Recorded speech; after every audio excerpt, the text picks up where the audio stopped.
These were the albums I listened to this night. First, I think I first spun. I had two studio albums. Two studio albums. No, I had three studio albums, but I had two debut albums that I spun this time. And it was by two bands, Oasis and the Rolling Stones. So two debut albums. I only own masterpieces. Do you know what I mean? I only own 10 out of 10 masterpieces that will stand the test of time in billion years to come. And this is a masterpiece without a doubt, because it's not just a masterpiece in terms of sound and musicianship, but it's also a masterpiece. It's definitely maybe by Oasis, and it's not just a masterpiece in terms of the musicianship on this record, but it's also a masterpiece in terms of the songwriting. It's like banger after banger after banger after banger after banger. It's not a single skip on this album, and it's not a single skip on the other two albums either. It's not a skip on this one. But this album is very interesting because this was the UK pressing of the Rolling Stones debut album, called the Rolling Stones in the UK, and it is in the UK, like, this album is like probably one of the most influential albums of all time in the world. Like, this also is extremely influential, extremely. Like, this album has inspired the Pigeon Detectives, Kasabian, The Enemy, The Killers, Cage the Elephant, and so on and so forth. So not just British artists that have been inspired by this, but also American ones. But this album has inspired everyone who came after it. Do you know what I mean? It inspired the Velvet Underground, inspired Enslaved and Mayhem and other metal bands. It's inspired the Stooges, the New York Dolls. It inspired literally anyone who came after this record. It's literally no single artist, especially not in terms of rock and roll artists and rock artists, that isn't inspired by this album. I guess this album is inspired by this album 100%. And this album came in 1964.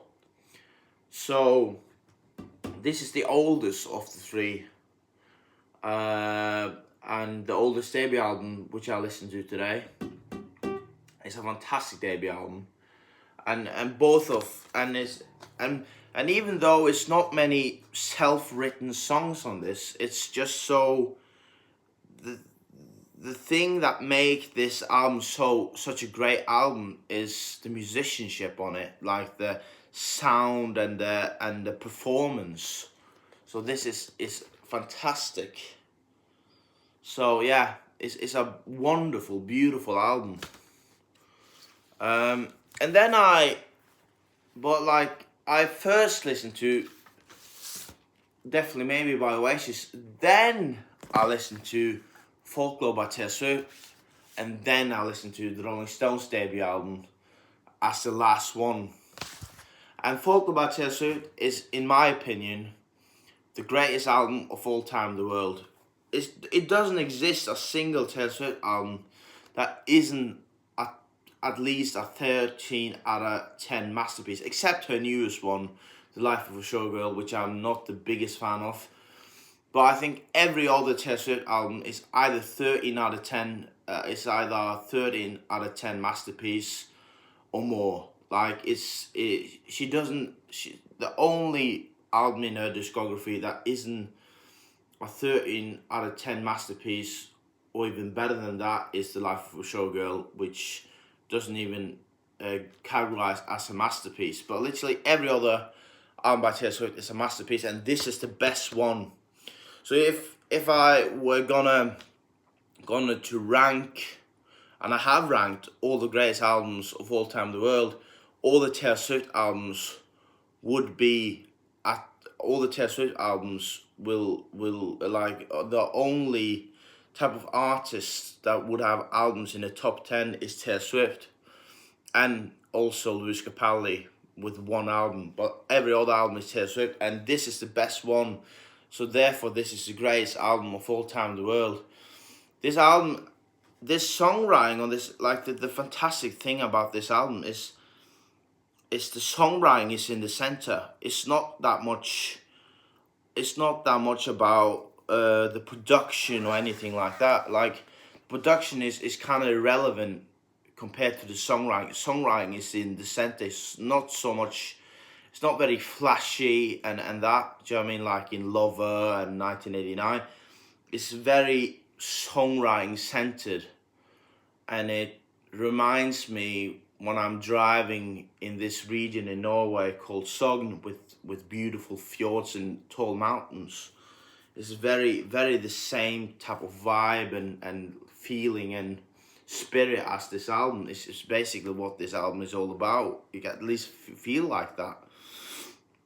And this album is like the songwriting. I don't understand how you make any of those songs on this album. I don't understand how you even start to write any of these songs. Like, it's impossible to start. Like, how do you start a song like The One?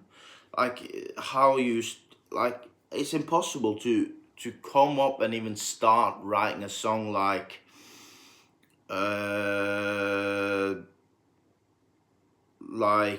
I don't know, like August, Mirrorball, Seven,